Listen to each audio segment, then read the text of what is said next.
ពេលខ្ញុំប្រើគាត់បានម្ដងគឺខ្ញុំនឹងឲ្យគាត់5000រៀលប៉ុន្តែបើសិនជាខ្ញុំប្រើឲ្យគាត់ធ្វើតាមគឺខ្ញុំនឹងដកគាត់5000រៀលវិញចង់នៅថាតើចុងក្រោយហ្នឹងគឺគាត់នឹងបានប៉ុន្មានដំបូងឡើយគឺខ្ញុំដើរទៅរកគាត់នៅក្នុងបន្ទប់របស់គាត់ហ្មងហើយខ្ញុំក៏បានទុកកាហ្វេរបស់ខ្ញុំនៅលើតុរបស់គាត់ខាងឡូទីទៀតខ្ញុំបានប្រើគាត់ឲ្យយកឲ្យភ្លេចយកទឹកមកហើយអ្វីដែលសំខាន់មួយទៀតហ្នឹងគឺខ្ញុំព្យាយាមធ្វើមិនអត់ឲ្យគាត់ដឹងទេព្រោះដោយសារតែបើសិនជាគាត់ដឹងគឺគាត់ប្រកាសជាធ្វើតាមរហូតហើយអញ្ចឹងដើម្បីកុំឲ្យគាត់ចាប់អារម្មណ៍គឺខ្ញុំធ្វើដូចអង្គុយចុចទូរស័ព្ទអញ្ចឹងប៉ុន្តែតាមពិតអង្គុយអស់មុខខ្លួនឯងនៅក្នុងកាមេរ៉ាហើយរហដងគឺពេលដែលខ្ញុំចូលទៅបន្ទប់របស់គាត់ចឹងទៅគឺគាត់អត់សូវខ្វល់ហ្មងទេខ្ញុំអង្គុយតែខ្ញុំឲ្យគាត់ធ្វើតែការងារគាត់ហ្នឹងទៅអញ្ចឹងបន្ទាប់ពីបានអង្គុយអស់មុខខ្លួនឯងមកស្ទុះមកខ្ញុំក៏បានសម្រេចចិត្តប្រើគាត់រឿងមួយអីកាហ្វេនេះមកហៅកាហ្វេនេះមកហៅកាហ្វេនេះមកយកលុយណៃ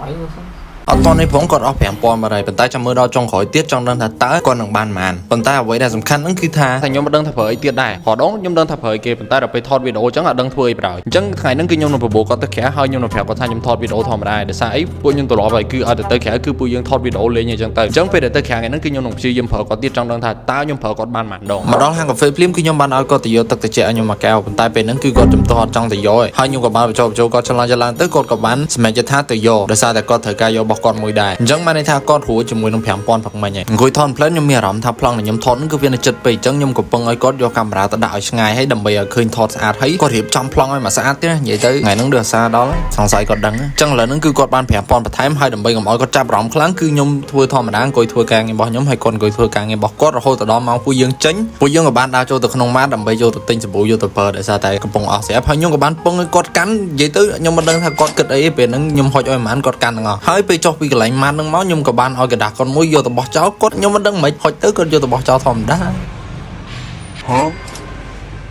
បន្ទាប់មកដាក់មកដល់កន្លែងម៉ូតូខ្ញុំក៏បានព្យាយាមឲ្យគាត់ដប់ខ្ញុំហើយដំបូងគឺគាត់នៅតែជំទាស់អត់ចង់ដប់ទេតែចលនាឡើងទៅគឺគាត់ដប់ដដែលអញ្ចឹងទៅគាត់បានថែមពីលើនឹងទៀត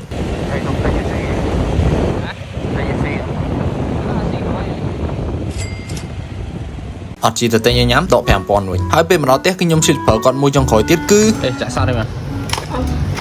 ចាក់ទេមកទីថ្ងៃក្រោយចង់មកចាក់សោតចុងក្រោយចាក់សោតខ្លួនឯងដែរដោយសារតែម្សិលមិញហ្នឹងគឺខ្ញុំចង់ធ្វើឲ្យតទៀតប៉ុន្តែដោយសារតែយប់ហើយវាមានន័យធ្វើតទៀតអញ្ចឹងទៅឥឡូវហ្នឹងថ្ងៃថ្មីគឺខ្ញុំនឹងសរុបអ្វីដែលគាត់បានម្សិលមិញហ្មងដឹងបានអីគេអត់សរុបទៅគឺគាត់បាន10000រៀល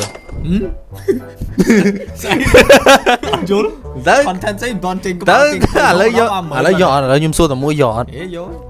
តោះមិនធ្វើយ៉ាងបាន10000បាត់ហើយម្សិលមិញហ្នឹងគឺខ្ញុំធ្វើបើសិនជាខ្ញុំប្រើបានម្ដងគឺខ្ញុំឲ្យ5000អញ្ចឹងមកខ្ញុំឆ្ងល់ថាមិនបានម្សិលមិញចាំមើលខ្លួនឯងខ្ញុំមិនដឹងចាំមើលចឹងមកខ្ញុំសួរថាមិនបានសុំមិញអាសាខុសរឿងមិនខុសរឿងទេខុសពីរដងអត់ដឹងខ្ញុំបានធ្វើអីអត់ដឹងចាប់អារម្មណ៍ហ្នឹងមែនតាដូចអាពេលនៅម៉ាននៅអីខ្ញុំមានអារម្មណ៍ថាគាត់អត់ដឹងខ្លួនទេពេលហ្នឹងដឹងអីចប់ហ្នឹងដឹងអីម្ដងគេឲ្យ10000